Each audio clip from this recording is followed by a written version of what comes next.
আমার ওবায়দুল কাদের কাকা বলেছিল পালাবো না, বলেছিল না বলে নাই? পালাবো না, প্রয়োজন হলে ফখরুলের বাসায় গিয়ে উঠবো, বলেছে না? আমার ছাত্রলীগের ভাইয়েরা বলল আমরা যদি পেশাব করে দিই, কি করি দেয় মানে মইতে দেয় আর কি, তাইলে কি হবে? বানের পানির মতো ভাসি যাবে, বলিছে না বলে নাই? আবার শামীম ওসমান বলল খেলা হবে, খেলা হবে, এসো খেলবা, হ্যাঁ বলিছে না বলে নাই? আবার আমার নেত্রী শেখ হাসিনা বলল হাসিনা পালায় না, কথা কয় না? এই যে কথা বলি কাজের মিল রাখেনি আল্লাহ তাদের ব্যাপারে সূরা সফের 2 নম্বর আয়াতে বলছে ইয়া আইয়ুহাল্লাযীনা আমানু লিমা তাকুলুনা মা লা তাফআলুন। ওবায়দুল কাদের, শেখ হাসিনা, শামীম ওসমান, ছাত্রলীগ, যুবলীগ এমন কথা বললো না যে কথার সাথে তোমাদের কাজের মিল থাকবে না, কথা কয় না? বরং ইসলামী আন্দোলনের নেতা কর্মীরা বলেছে এই জমিনে রক্ত দিতে শিকার, এই জমিনে রক্ত দেব, শহীদ হব, জীবন দেব, বাংলাদেশের মানচিত্রের অবমাননা মানব না, ইসলামের অবমাননা মানব না, কোরআনের অবমাননা মানব না। তারা জীবন দিয়ে প্রমাণ করে দিয়েছে এই দেশে, এই জমিনে রক্ত দিয়ে এই মাটিতে ঘুমাতে রাজি আছি, কিন্তু কোনো বাতিলদের তাবেদারি করতে রাজি নই। বলেন ঠিক কিনা?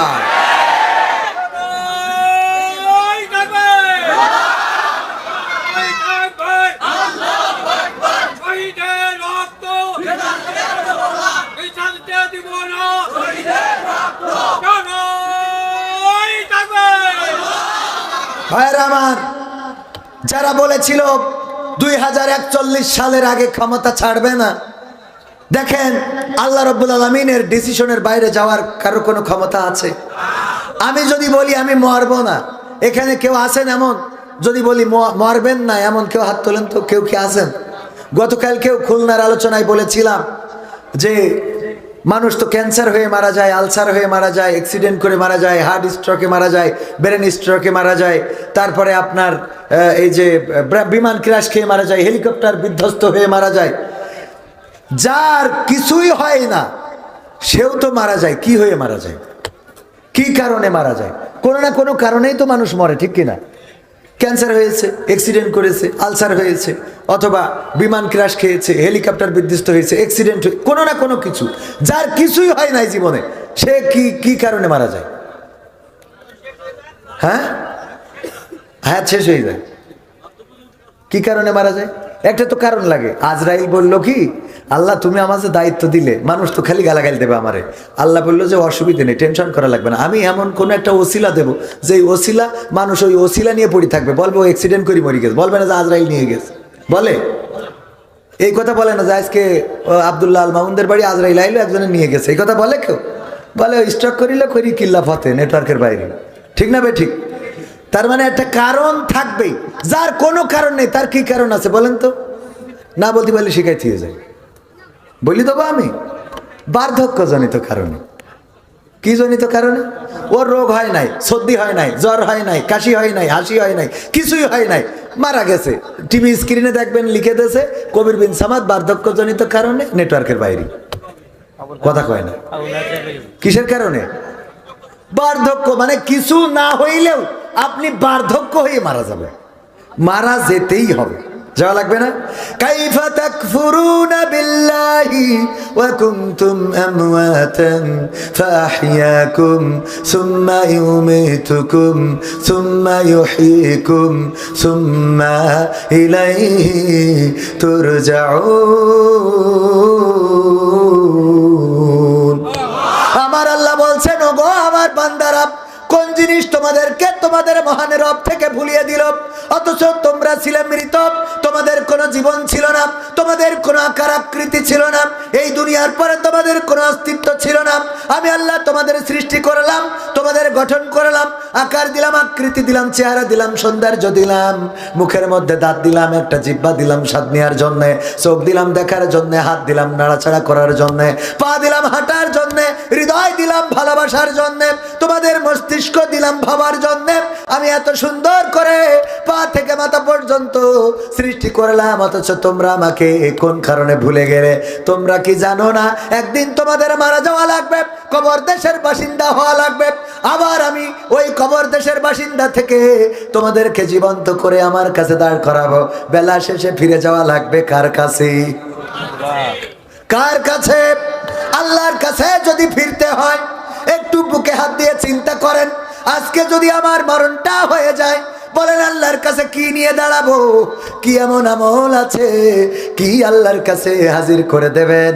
সারাটা দিন সকাল থেকে সন্ধ্যা পর্যন্ত চিন্তা করে দেখেন, একটু আত্মসমালোচনা করে দেখেন, কি আমল আপনার আছে? বরং বদ আমল দিয়ে ভরা। আমরা মুখে বলি এক কথা, কাজে করি আর একটা। ওরে আল্লাহ, বাংলাদেশে এখন আবার নতুন করে ভাই ভাই আমরা একসাথে আন্দোলন করলাম 16 বছর ধরে, আবার কি হয়ে গেল রে? ভাইয়ে ভাইয়ে দ্বন্দ্ব বাইতেছে না বাঁধে নাই? কুপাকুপি আছে না নাই? কয় চালাই দাও, কয় দোষ ওদের ঘাড়ের পরে মারিয়ে দাও, কথা কয় না। আবার সার্চ করলে দেখা যায়, কিছুক্ষণ আগে আমার ছাত্র শিবিরের ভাইরা এসেছিল, ফুলতলার সভাপতি এসে বলল, কবির ভাই আমাদের মাহফিলের এই কর্নারে একটা স্টল করা হয়েছে, বইয়ের স্টল, বইয়ের না, বইয়ের কিসের? বইয়ের স্টল। এই বইয়ের স্টলে অনেক ইসলামী বই রয়েছে, তাফিমুল কোরআনও থাকতে পারে, অন্যান্য যত ইসলামী বই যেগুলো আপনাদের রুকন সিলেবাস, সাথী সিলেবাস, অনেক বই আপনাদের লেগে থাকতে পারে, যেই বইগুলো ওখানে পাওয়া যাচ্ছে।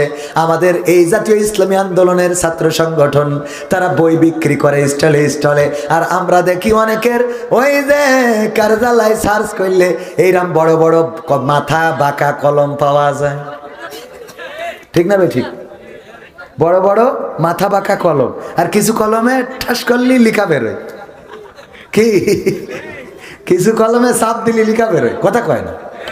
কি লিখা বেরোয়? ইতিহাস লিখা হয়। কি লিখা হয়? এই কলম পাওয়া যায়, এই রাম বড় বড় মাথা বাঁকা, সব দোষ আমাদের মানি, কিন্তু বহিষ্কার হয় আবার নিজেদের লোক। কারণটা কি? আমি বললাম, ভাইয়েরা, ভাইয়ে ভাইয়ে দ্বন্দ্ব করা যাবে না। যদি ভাইয়ে ভাইয়ে দ্বন্দ্ব করেন, 16টা বছর একসাথে রাজপথে থেকেছেন, ওই আইনুদ্দিন আল আজাদ ভাইয়ের গান বলা লাগে, একই পথে চলেছি, একই সাথে চলেছি, একই সুরে গেয়েছি গান, মিলে মিশে থেকেছি এমনই যেন এক দেহ এক প্রাণ। আজ কত দূরে, কেবা কোন শহরে, আজ কত দূরে, কেবা কোন শহরে আমরা আছি,